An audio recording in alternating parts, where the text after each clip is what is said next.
The rain lashed against the car roof, drumming with such force as if the sky was trying to wash away this whole damn world. The drops, heavy as lead, streamed down the windshield in murky currents, blurring the view. The wipers darted back and forth, leaving brief streaks of clarity, but the water swallowed them instantly. I sat behind the wheel, without turning on the headlights, without listening to the radio, just breathing. Deep, slow breaths. A storm still raged inside me, but on the outside, I was calm. Too calm. Dangerously calm. I slowly looked at my hands. Blood. It had already begun to dry, seeping into my skin, creeping under my nails, crusting over my knuckles in dark scabs. My left hand throbbed with a dull ache. I had hit him for too long, far too long. My knuckles were numb, but that was almost pleasant. The pain reminded me I was still alive. The air carried the scent of iron, wet asphalt, and gunpowder. Outside, just a few feet from the car, he lay there.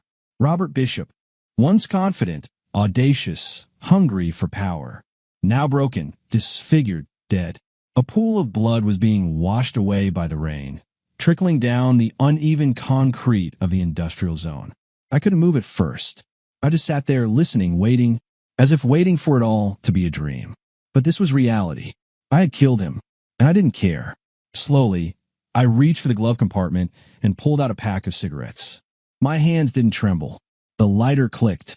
For a moment, the flame lit up the car's interior, carving sharp shadows across my face. Somewhere in the distance, a car sped by, its reflection flickering in the puddles like a ghostly silhouette.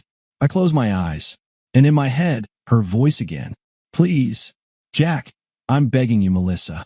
The phone vibrated on the passenger seat. Her name glowed on the screen. I picked it up slowly. What do you want? My voice was hollow, emotionless. She was crying. Please, Jack, I'm begging you. Deep inside, a shadow stirred the memory of the woman I once loved.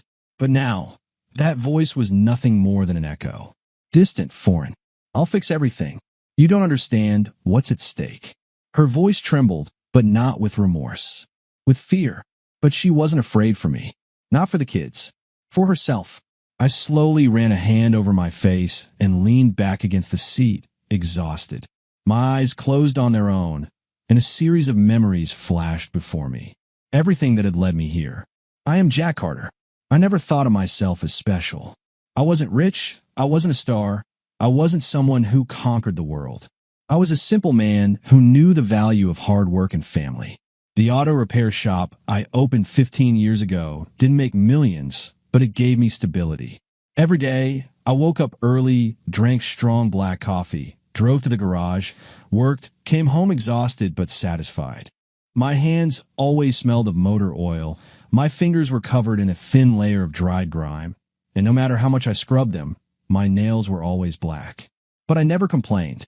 Life wasn't easy, but I had something worth living for. A wife, 2 kids, our home, a home that I once repaired, painted, and fixed with my own hands so my family could live in comfort. But that comfort cracked. Something changed, and I felt in my gut the way you sense a storm long before the first drops of rain. My wife, Melissa, was my world. Beautiful, smart, confident. She never wanted to be a housewife, never dreamed of just staying home with the kids. She always strived for a career, independence, success. And she achieved it. Head of the finance department in a major corporation. A woman who could put any employee in their place with just a look. Her voice always carried power, confidence, control. I was proud of that. I always believed my woman should shine. I trusted her, trusted our family, believed that despite the differences in our worlds, I, a simple mechanic, she, a businesswoman way, were still one. But in recent years, something faded. At first, it was small things, the phone she always kept with her, the late nights at work, the new expensive dresses that appeared in the closet, but never on her at home. Then came the coldness, the way she stopped touching me, the way she increasingly responded curtly, irritably, as if I had become a stranger to her. I blamed it on exhaustion, on a rough patch in our relationship. But now I understood. A rough patch was a lie that masked the truth. The truth I had to uncover. My daughter, Lily, 12 years old, with a little adult. Lily was an exact copy of her mother, but with a kind heart. She didn't believe in fairy tales about princes and princesses. She lived in books, not in fantasies. In the evenings, when everyone went to bed, she would stay in bed with a lamp, buried in yet another novel. You have school tomorrow, Bunny. No late-night reading, okay? I would say, peeking into her room. Just 5 more pages, Dad, she would plead, folding the corner of a page. She always felt more than she said. She sensed when something changed in the house. And lately, I had seen worry in her eyes. She watched her mother closely, scrutinizingly, as if searching for something in her, as if she already suspected. I was afraid that one day she would not have to ask what was happening. That one day, she would simply understand. My son Tommy, 8 years old, was a walking hurricane. Tommy was the opposite of his sister. If Lily lived in books, Tommy lived on the baseball field. He dreamed of becoming a professional player. He would train in the yard for hours, even if the ball flew into the bushes dozens of times. Stubborn, energetic, a ray of light in this house. Dad, when are you coming to my game? On Saturday. I promised, remember? Yeah, but you promised last time too. And this time I will definitely be there, I swear.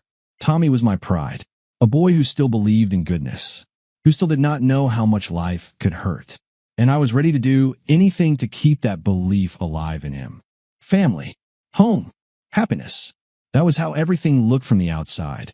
But inside, in the cracks, in the darkness behind the wallpaper, the truth was already clawing its way out. And when Tommy told me that a strange man had given him a chocolate bar and asked him not to tell anyone, I realized there was no turning back. Now I had to find out the truth. 2 months ago, the front door clicked open softly. I'm home. No answer. Only silence, interrupted by the faint hum of the television in the living room. I tossed my keys onto the console table, pulled off my jacket, and stepped inside. The time almost midnight. She was late again. Lily and Tommy had long been asleep, their nightlight glowing softly in the dark. I peeked in for a second, looking at their peaceful faces. Alive, innocent. They did not yet know that their world had already cracked. I went downstairs and into the kitchen. Melissa was sitting at the table, a glass of red wine in front of her, her phone resting nearby. I heard the quick sound of the screen, locking the moment I walked in. She lifted her head and tried to smile. Working late again? My voice was calm, but inside, everything was freezing over. She nodded and took a sip of wine. You know what time of year it is? The annual report, endless meetings, lies. I nodded, opened the fridge, and grabbed a beer. We sat in the same room, but a bottomless chasm stretched between us. Once we used to talk about everything. Now, words had lost their meaning. I looked at her phone. It was lying face down. Melissa, are you hiding something? She lifted her head sharply, anger flashing in her eyes. You're starting again? Jack, I'm just working. I'm tired. I just want some peace. Then tell me why you come home at midnight, why you keep your phone with you even in the bathroom, and why you can no longer look me in the eyes. Her hand trembled slightly as she set the glass down. You were paranoid. I did not answer. I just looked at her. She held my gaze for 3 seconds, then got up. I have to get up early tomorrow. She went upstairs without even trying to explain herself. I took a slow sip of beer. I did not know what was worse, that she was cheating on me, or that I had already stopped hoping that she was not.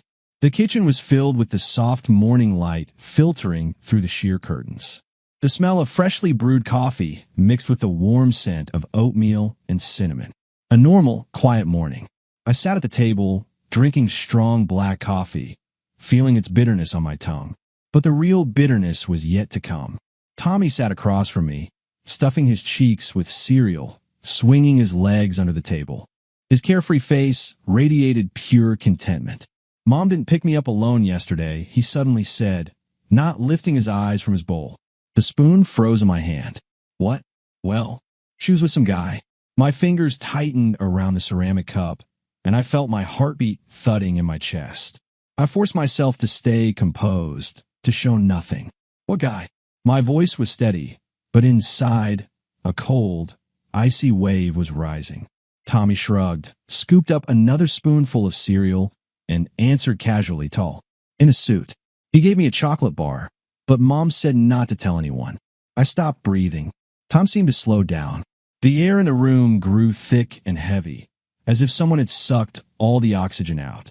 The coffee in my mouth turned into a bitter sludge, leaving an aftertaste like ash, as if someone had just opened a bottomless pit before me, and I had fallen straight in. Tommy kept eating, as if he had not just shattered my reality with one sentence. I averted my eyes, fixing my gaze on the table, steadying my breath. Stay calm. Do not let it show that you are falling apart. But inside, everything was already crumbling. I gave a silent nod, pushed back my chair, and stood up. Lily was sitting nearby, and her gaze caught mine. Her large brown eyes were filled with worry. She did not say anything, but I saw she had understood something. Too smart for her 12 years, she always felt more than she spoke. I could not let her see me like this. I could not let her realize that her mother had broken our family. I lowered my eyes, grabbed my keys from the table, and walked out of the house without even closing the door behind me. One word pounded in my chest. Who was he? Tonight, I would find out the whole truth. That evening, Melissa lingered in the kitchen longer than usual. She was dressed in an elegant black dress, her hair styled in soft waves, subtle makeup highlighting her features. There was impatience in her eyes, masked behind a facade of exhaustion. You really do not mind? She asked, adjusting her earring in the mirror. I tore my gaze away from my cup of cooling coffee, pretending not to notice how nervously she kept checking her phone. It is just a company event, Jack. I will not be late. I nodded, hiding my expression behind a sip of coffee. Of course. Have fun. She smiled, but too quickly, too forced. She picked up her purse, cast a last glance in the mirror, and walked out of the house. The door closed, and silence settled in. I set my mug on the table, took out my phone, took a deep breath. I did not believe her, but I needed proof. I waited 20 minutes. Then I opened my laptop and logged into an app Melissa had no idea existed. A couple of years ago, I had set up her phone for family tracking, not out of jealousy, but for safety reasons. We had agreed that we would always know where each other was, especially because of the kids. She had forgotten about the app. I had not. The screen loaded. For a brief moment, a flicker of hope sparked inside me. You had, if I was wrong. But that hope shattered like glass when her phone's location appeared before me. She was not at a restaurant, not downtown, not at the office. She was out of town, at a country hotel. What kind of company event takes place in a hotel room? Cold gripped my chest. I closed the laptop, grabbed my car keys, and walked out of the house. The rain had started to drizzle as I turned the ignition. The headlights carved the wet asphalt out of the darkness, streetlights reflecting off the puddles. I drove in silence. My hands gripped the wheel tightly, but my thoughts churned like a storm. Scenarios flickered through my mind one after another. Maybe it really is just a work gathering. Maybe she went there with her girlfriends. Maybe this is not what I think. But no, I felt it. I knew how a woman behaved when she loved. And I knew how a woman behaved when she lied. 40 minutes later, I turned onto a narrow road leading to the hotel. From the outside, it looked like any other place. An expensive facade, glass doors, warm ambient lighting. This was not the kind of place for drunken parties. This was the kind of place people came to hide. I parked at a distance, staying in my car. I watched the entrance. For 10 minutes, nothing. And then she came out. Melissa. And she was not alone. A man was with her. I froze. My heart did not pound, it stopped. My mind recorded every detail as if in slow motion. He was tall, dressed in a perfectly tailored dark suit, walking with the kind of confidence that only came from being used to control. A handsome, well-groomed face. Predatory. A man who always got what he wanted. He said something to her, placing a hand on her back. She laughed. Lightly. Relaxed. Happy. I had not seen that smile in years. She looked at him the way she once looked at me. At that moment, it was over. There were no doubts left. This was not a colleague. Not a friend. Not some unfortunate mistake. This was him. I should have burst out of the car. Should have stormed over, grabbed him by the throat, demanded to know how the hell could she do this? But I did not move. I just watched. I did not cause a scene. I did not want her to know I was there. I just memorized his face. Because from this moment, this man became my target. I turned the key in the ignition, pulled away, and drove into the night. I did not need the truth anymore. I already knew it. Now, I just needed to find out who that bastard was. 2 days passed. 2 days in which I barely slept. 2 days in which I saw the same face over and over his face. That smug, self-satisfied bastard in his expensive suit. His hand on my wife's back. Her laughter. Those images embedded themselves in my mind like splinters, and I knew they would not go away until I crushed this rot. I did not make a scene. Did not yell. Did not break dishes. Did not demand an explanation. I waited.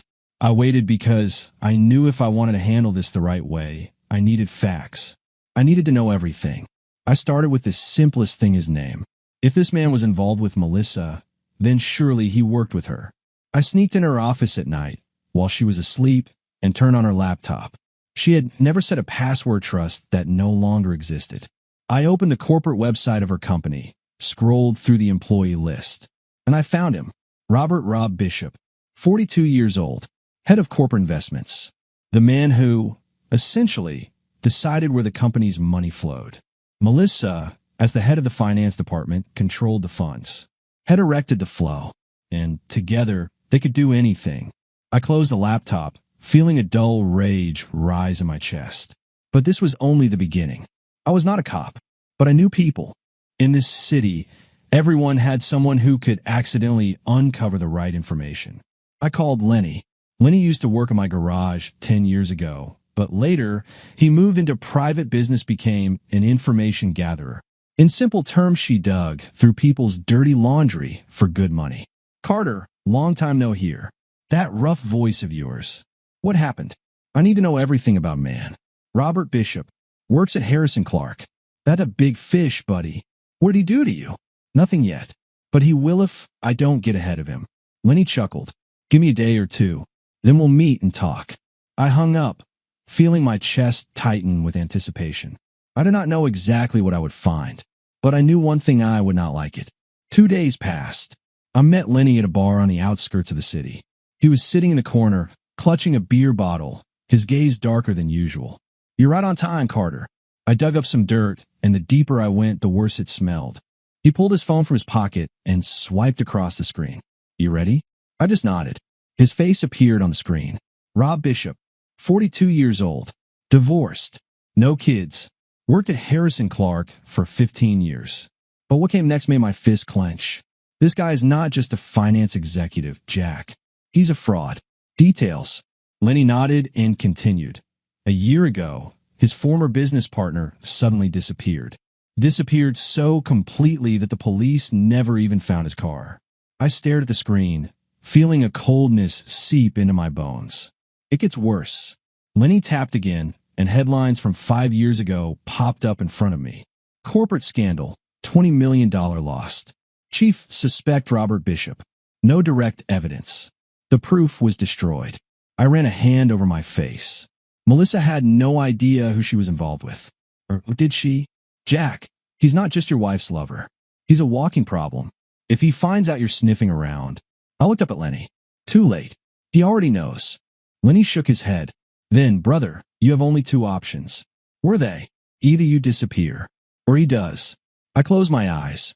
Robert Bishop was not just the man who stole my wife. He was the man who could steal my life. Now, the only question was, who would destroy whom first?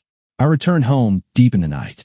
My car rolled slowly up the driveway, headlights illuminating the house, cozy, warm, soaked in memories. But now this house no longer felt like home. I sat in the dark car for several minutes, in no hurry to get out. I had learned everything I needed to know. Robert Bishop was not just my wife's lover. He was a threat. And now, the question stood before me. Did Melissa know? I took a deep breath, stepped out of the car, and walked toward the house. Melissa was still awake. I heard the sound of running water in the bathroom as I went upstairs. I opened the door to our bedroom. A night light glowed softly on the vanity table, filling the air with the scent of her perfume, vanilla and musk, a scent that had once driven me wild. Now it made me sick. I sat on the edge of the bed, leaned forward, laced my fingers together. A minute later, the bathroom door opened, and she stepped out. Melissa froze, looking at me. She was wearing a silk nightgown, her damp hair cascading over her shoulders, her brows furrowed slightly. "Why aren't you asleep?" I lifted my gaze to her. "You tell me." Her lips pressed together as she turned away, walked over to the mirror, and began brushing her hair. I watched her reflection. Once, I had thought I could look at her like this for the rest of my life. I had been wrong. "Who is he?" I asked. She went still, but only for a fraction of a second. "What are you talking about?" "I'm talking about the man you meet in a hotel outside the city. The one who puts his hand on your back while you smile at him the way you haven't smiled at me in years. The one you chose over me." Melissa set down the brush and turned to face me. "You were following me?" I smirked. "You're not even denying it." She crossed her arms over her chest and sighed wearily. "Jack, seriously? You're going to make a scene? This is pathetic." I clenched my fists. "Do you even know who he is, Melissa?" Her face faltered for a moment, but she quickly composed herself. "You have no idea what you're talking about. That man is not just your lover. He is a fraud, a criminal. He was suspected of murder in the past. And if you think he is smiling at you and whispering sweet words just because then you are a fool." She stepped toward me sharply. "Do not talk to me like that. This is your fault. Have you even looked at yourself? You always stink of motor oil, walking around in those old jeans and t-shirts. You live in that damn garage and think I'm supposed to wait for you forever." I looked at her, coldly, calmly, like she was a stranger. "Then why did you marry me, if I am so pathetic?" Melissa scoffed. "Because back then, you were at least a man. Now you're just a bitter loser who blames everyone but himself." I clenched my teeth, but said nothing. She turned away and reached for her phone. The screen lit up, revealing an incoming message. I only caught the first words. "Does he suspect anything?" Melissa tried to snatch the phone away, but I grabbed it first. I read the message. Then I looked up at her. "They know about me." Her face paled, but there was no remorse in her eyes. Only fear. "You are in deep shit, and now it is up to your neck." I turned and walked out of the room. I did not listen to whatever she said behind me. I no longer believed a single word. I lay down in the living room, but could not sleep. I just stared at the ceiling. I knew that everything had changed now. I was no longer just a betrayed husband. I had become an obstacle, and they knew it. The confirmation came in the morning. Early, just as I was heading to the garage, my phone rang. An unknown number. I answered. "Carter, walk away." The voice was steady, emotionless. I remained silent. "You have no idea who you are playing with. Get out while you still can, or your kids will suffer." My heart clenched.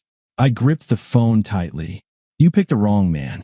If anyone suffers here, it will be you." I hung up and pressed the gas pedal. The world was no longer the same. The garage was already noisy when I arrived. I stepped out of the car and headed toward the office, but I had barely taken 10 steps before I heard, "Jack." I turned. Chris, one of my guys, stood by the gate, his face pale. "Jesus Christ, you need to see this." I stepped closer, and I saw it. One of our clients' cars, the one we were supposed to fix, was burning in the middle of the lot. Flames had already consumed the hood, licking at the windows. Inside, the upholstery crackled as it melted.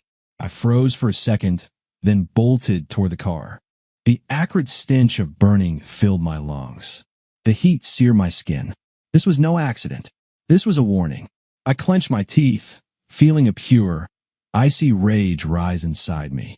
I stared at the fire and knew they had declared war. And now I had no choice. I had to accept it. I stood before the burning car, feeling the flames scorch not just the air, but everything inside me. This was their first strike, but it had missed its mark. They wanted to scare me, make me back down. Instead, they gave me a reason to keep going. I was not afraid. I was furious. I stood before the fire and understood one simple thing. I will not stop until I bury that bastard. Rob Bishop did not just take my wife. He stepped into my life, and now I was going to do the same. With only one difference, I would drag all of his filth into the light. I could not trust the police. I could not trust anyone, but I had Lenny, and I had a damn stubbornness that would not let me stop even if someone put a gun to my head. I called Lenny. "Do you still owe me a favor?" "Carter, are you still digging into this guy?" He crossed the line. "Now I want to know everything." Lenny sighed. "You do realize that the deeper you dig, the more dangerous this gets? I don't care. All right, give me a day. The day passed in tension. I could feel that I was being watched. Black SUVs driving past the garage. Unfamiliar faces outside the cafe where I got my morning coffee. But they were waiting for me to get scared. And I was waiting for Lenny's call. It came exactly at midnight. Jack, we need to meet. We arranged to meet at an abandoned parking lot near the industrial zone.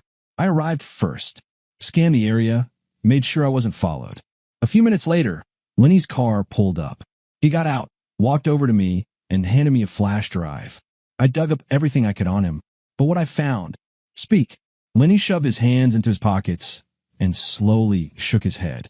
That bastard is not just a fraud. He's working against his own company. I frowned. What do you mean? Corporate espionage, Jack. Bishop is working for a competitor. He's leaking financial data from Harrison Clark to another corporation. My jaw tightened. Are you sure? I'm sure. The flash drive contains copies of emails confirming the data leaks. Money transfers to anonymous accounts. The entire scheme. I clenched the flash drive in my fist.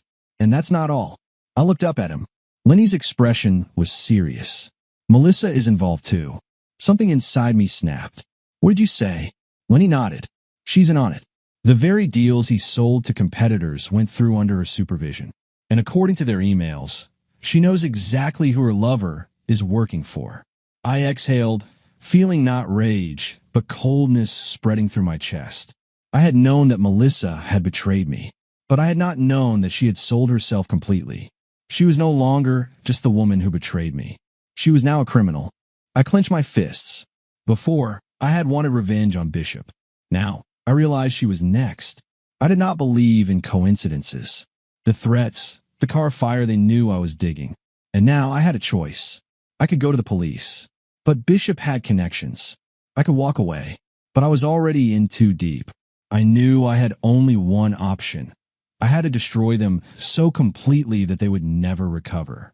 I plugged the flash drive into my laptop and started going through the files.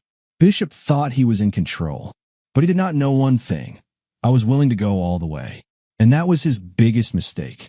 The flash drive with evidence against Bishop lay before me, like a live grenade with the pin pulled. I knew that this step was the point of no return, but I did not expect the counterattack to come so fast or so brutally. At first, I did not realize what had happened. That day, I had stayed late at the garage. My mind was racing, but my hand kept working, mechanically tightening bolts, assembling an engine, checking the wiring. I had planned to meet Lenny after my shift, so we could lay out our next moves. But when I swung by the house to grab my things, I was met with emptiness. Lily and Tommy were supposed to be home, but they were not there. Immediately, I knew something was wrong. I checked their rooms empty. Both of their phones turned off. Melissa, I bolted up the stairs. She was in the bedroom, sitting on the bed, pale as death. Her phone lay in her lap, her eyes filled with terror. I grabbed her by the shoulders. Where are the kids? She slowly lifted her eyes to me. They. I felt myself start to shake. Talk. She handed me her phone. They sent me this. I snatched the phone from her, opened the messages, and my breath caught in my throat. A photo. Lily and Tommy sitting in a dark room, terrified, their hands tied, and below, eat a message. You stuck your nose where it does not belong. We warned you. If you want to see your kids alive, you have little time. Bring all the documents, all the evidence, hand it over and walk away, or the next photo will be of their corpses. I slowly lifted my eyes. Melissa buried her face in her hands, her shoulders shaking. Jack, she whispered. I felt a cold, sticky horror crawl over me. But stronger than that was the rage. I turned inside out. Bishop crossed the line. He thought I would give up. He thought he could break me. He was wrong. I would not surrender. I would not walk away. I would see this through to the end. And he would regret ever crossing paths with me. I put the call on speaker and pressed dial. The call was picked up almost immediately. The voice I hated with every fiber of my being came through the speaker. Jack, I knew you would call. Where are my kids? You son of a bitch. Robert Bishop chuckled. Alive. For now. I gritted my teeth, squeezing the phone so hard my knuckles turned white. If you so much as lay a finger on them. Then what? His voice turned icy. You have no idea who you were playing with. You're just a mechanic, Carter. You really think you can go against me? Against the people behind me? I remained silent. You forgot that you have weaknesses. But I did not. I heard movement, rustling, and then crying. Lily. She was crying. My heart clenched with pain. Daddy, she sobbed. Lily, I am here. Everything is going to be okay. Then a dull thud. Her scream. My heart stopped. No, do not touch her. Bishop laughed. Do you not get it yet, Carter? I'm the one in charge here. You do what I say, or I start having fun with your kids. I stood in the center of the room, my fists clenched so tight my nails dug into my palms. I will kill you, you son of a bitch. Maybe, but you will not make it in time. What do you want? The flash drive, all the documents, everything you have on me, and you disappear, and then you will let them go? He went silent. Then, maybe I will consider it. I knew he was lying, but I had no other choice. I had to play by his rules. For now, I hung up and closed my eyes. Melissa was staring at me, pale and speechless. What are we going to do? I turned to her, stepped closer. You want to know what we were going to do? She nodded. I leaned in, locking eyes with her. We were going to kill. She turned even paler. I turned away and grabbed the flash drive from the table. But this was not the real flash drive. It was a trap. I was going to the meeting, but I was not going alone. I knew one thing. I could not go in alone. Bishop thought he controlled the situation. He thought I was cornered, but he did not know I had people. I was not a cop, not a gangster, not a mercenary. But throughout my life, I had met men who knew how to handle dirty work. I needed a team, and I was running out of time. The first person I went Tolani. He already knew too much. When I stormed into his office, he did not even look surprised. Jack, your face tells me we have a problem. They took my kids. He exhaled sharply and stood up. Bishop? Yeah, he wants a flash drive and for me to walk away. But I do not believe you will let them go. Lenny shook his head. You are right. He will not. He does not leave witnesses. I looked at him. That is why I need your help. Lenny stared at me for a long moment. You want to burn this whole thing to the ground? I want my kids back. And Bishop dead? I did not answer. Then I am in. The second Ray, Big Man Barnes. I had known Ray since my army days. Ray was not a perfect soldier, but he was fearless and damn useful in a fight. Now, he ran a garage a bit bigger than mine, but he had something I needed. Guns. I drove to his place at dawn. He met me in the back lot, wiping his hand with a rag. He looked like a man about to do something very stupid. You are right. Ray nodded, tossed the rag onto the workbench. So what are we doing? We are going after my kids. He exhaled slowly. You are telling me someone was dumb enough to go after your kids? Bishop. Ray let out a low whistle. Well, then, he is already a dead man. I looked at him. I need gear. Everything you can get your hands on. Ray nodded. Give me 2 hours. The third Victor, veteran Kowalski Victor, had once served in special forces. Then he got discharged for excessive force.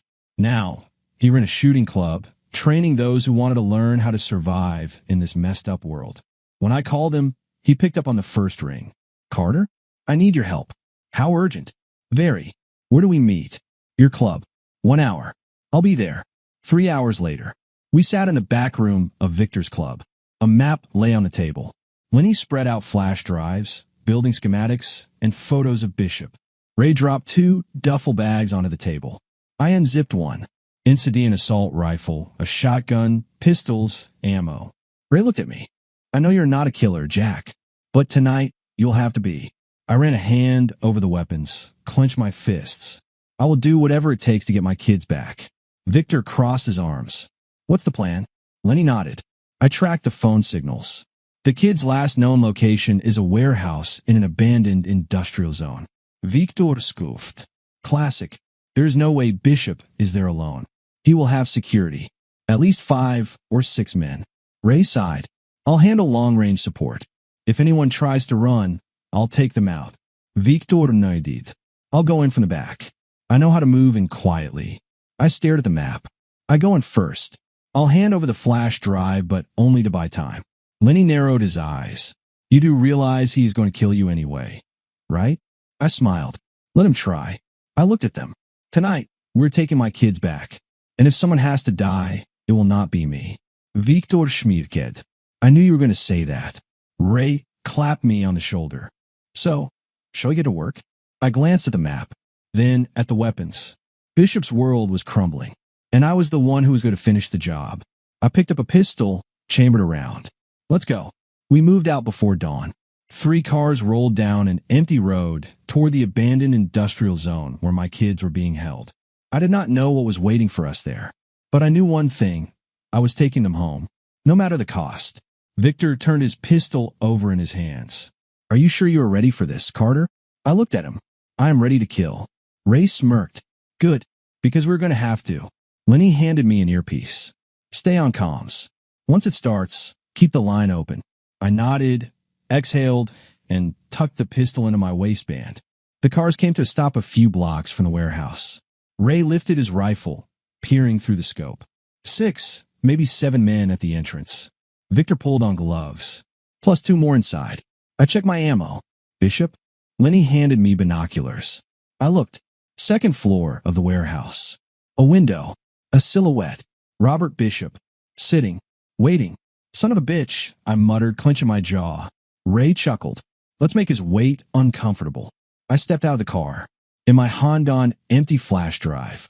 The real one was with Lenny on the other side of the city. I walked toward the warehouse. The guards at the entrance eyed me. One of them reached for his radio. Boss, he's here. Bishop's voice crackled through the speaker. Let him in. They stepped aside. I stepped inside. Darkness. The stench of gasoline, metal rot. At the far end of the warehouse, 2 chairs. On them, Lily and Tommy. I froze. The kids were pale. Lily was crying. Tommy was biting his lip. Their hands were tied, dried blood on Tommy's mouth. I clenched my fists. You son of a bitch. Easy, Carter. I lifted my head. Bishop, standing on the stairs. That predatory smile. That expensive suit. He descended slowly, locking eyes with me. Did you bring the flash drive? I pulled it out. Here it is. He smirked and reached out his hand. Hand it over. Let the kids go. He tilted his head. You're not in a position to negotiate. I gritted my teeth. Let them go and I walk away. Bishop slowly shook his head. No. I felt the rage boiling inside me. You promised. He laughed. Are you really that stupid? I said I would think about it. And I did. And you know what? I cannot let you live. I understood everything in that moment. He was never going to let them go. He was going to kill us all. My fingers tightened around the flash drive. Then go ahead and try, you piece of shit. Bishop smirked and gave a signal. I lunged for the kids as chaos erupted. Gunfire. Screams. The dying. Lily and Tommy were shaking with fear. Tommy was not crying, but I saw the way he clenched his teeth, how his hands trembled. Lily's wide eyes locked onto mine, her lips moving soundlessly. I cut the ropes, grabbed them both by the shoulders. Listen to me carefully. We're getting out. But first I have to hide you. They nodded. No questions. They trusted me. I led them quickly through a side corridor, pushed open a metal door. Outside, an old rusted truck. I sat them inside, shut the door. Do not come out. No matter what happens, stay quiet. Lily grabbed my hand. Daddy.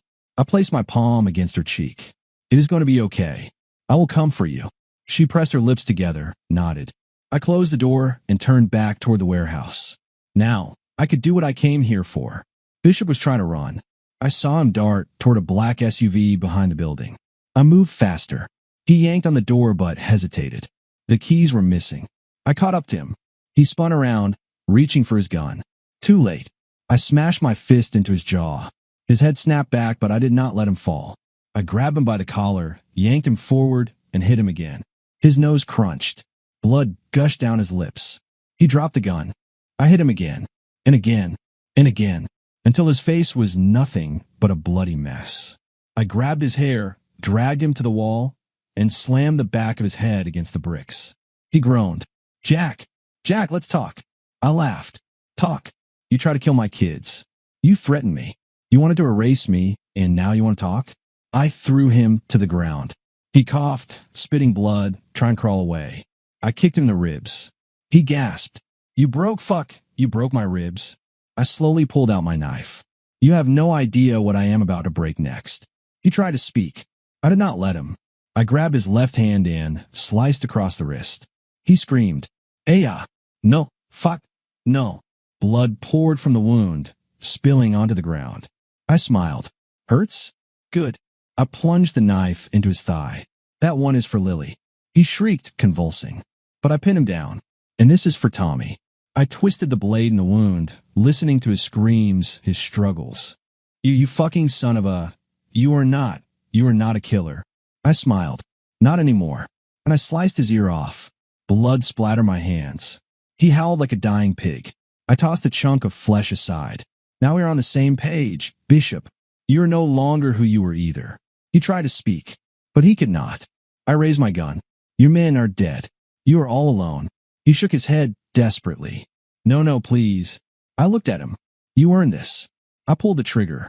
The bullet hit him straight in the forehead. His body jerked, then went limp. I stood over him for a few seconds. Then I exhaled and holstered my gun. Bishop no longer existed. I walked back into the warehouse. Silence. All of Bishop's men were dead. Ray wiped his blade on the shirt of a corpse. Victor lit a cigarette, looking at me. How'd he die? I smiled. Slowly. Ray nodded. Good. I said nothing more. I just walked to the truck. Opened the door. Lily and Tommy looked up at me. Can we come out now, Dad? Tommy whispered. I nodded. You can. It is over. Lily ran into my arms. Tommy held onto me tightly. I closed my eyes. I had saved them, and nothing else mattered. Chapter 15. Justice at dawn. I did not go home.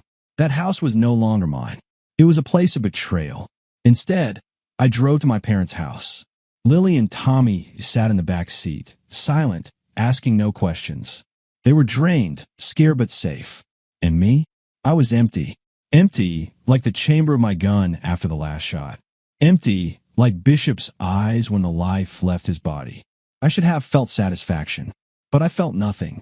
My parents' house sat on the edge of town. Old, sturdy, with a green lawn and a white porch where my father liked to sit in the evenings. When I parked in the driveway, the front door was already open. My mother stood on the porch. Her hand was pressed to her chest as she stared at us. Oh my God, Jack. I stepped out of the car, opened the door for the kids. Lily ran first, straight in her grandmother's arms. Tommy walked slower, hesitating, but as soon as he felt her warmth, he could not hold back his tears. My mother held him tight, her shoulders trembling.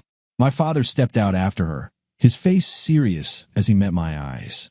What happened? I shook my head. Later. He said nothing, just clapped me on the shoulder and let me inside. I did not sleep that night. I just sat in the living room, drinking black coffee, staring at nothing. When the first light of dawn crept through the window, I turned on the TV. The news was already on. 7 bodies found in an abandoned warehouse on the outskirts of the city. Among the dead finance executive Robert Bishop, previously suspected of corporate fraud. Police are investigating, but have yet to release any official statements. I smiled. The police had no theories, because there were none. Bishop and his men had simply disappeared from the earth, like a damn purge. I took another sip of coffee. Then I pulled out my laptop, plugged in the flash drive, uploaded the files, and sent them anonymously. Where? Straight to the head office of Harrison Clark, to every board member, and to the Financial Crimes Division. Let the world see who his right hand was. Let his deals come to light, and let the one who helped him pay the price. I knew Melissa would find out soon. She would hear from the news, from an urgent call from work, from the moment she was summoned to the office and asked for an explanation. She would realize that Bishop was dead, and that she was alone. No family, no future. I pictured her face the moment she opened her corporate email.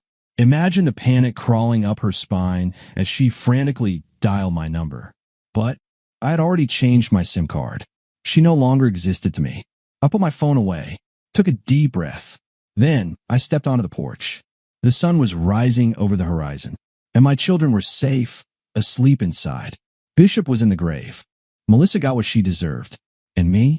I just sat in an old rocking chair, enjoying the first peaceful sunrise in a long time. I had not been waiting for this moment, but I knew it was inevitable. The news came 3 days later. I was taking out the trash when my phone buzzed in my pocket. A message from Lenny. Carter, turn on the news. Your ex just made prime time. I walked inside, turned on the TV, and there she was. Melissa. but not the woman she used to be. Not the polished, confident woman in expensive clothes. Now, she was shattered, pale, lost. Her hair slicked back, handcuffs on her wrists. This morning, police arrested Melissa Carter, head of finance at Harrison Clark. She has been charged with financial fraud, corporate espionage, and complicity in the criminal activities of Robert Bishop. I smiled. According to the investigation, Carter assisted Bishop in illegal fund transfers and evidence tampering. Authorities are also considering additional charges against her. The camera cut to her being dragged out of her house. Reporters shouted from every direction. "Miss Carter, do you have anything to say in your defense? Do you admit guilt?" Melissa was screaming, hysterical, voice raw. "I am innocent. This is a mistake. I did nothing wrong." But the cops were not listening. They shoved her into the car and slammed the door shut. I watched the screen. She had lost everything. I turned off the TV and finished my coffee. The divorce process was fast. Melissa tried to fight, tried to contact me through lawyers, tried to argue, scream, threaten, but she was given no chance. The evidence was undeniable. She was a criminal. The judge did not even hesitate when delivering the ruling. Jack Carter is granted full custody of the children. Melissa jumped to her feet, screaming, "No, this is unfair. They are my children." I just watched. She had lost everything. Her family, her freedom, her future. When the judge announced the final sentence, 25 years without the possibility of parole, her voice broke. She collapsed into the chair and sobbed. I stood up, took my papers, and walked away. For good. 2 months later, Lily and Tommy were adjusting to the new house. I had bought a small home near my parents. A quiet neighborhood, a big yard, and a garage where I could work whenever I wanted. The kids had accepted it. It hurt them, but I knew they understood that this was for the best. Sometimes I caught Lily reading by the window, staring at the sunset. Sometimes Tommy looked at the empty chair at the dinner table. But they survived. We survived. I no longer worked day and night. I spent time with my kids. Took Tommy to practice. Read books with Lily. Cooked dinners. Taught them how to live in a world without lies. I looked at them and knew we would be okay. I was no longer a man who had been betrayed. I was no longer a victim. I had started a new life. And now, no one could take it from me. That evening, I sat on the porch, drinking coffee, watching my children play in the yard. I knew there would still be challenges ahead. But most importantly, we were free. Melissa was in the past. Bishop was in the grave. And I, Jack Carter, had finally started living.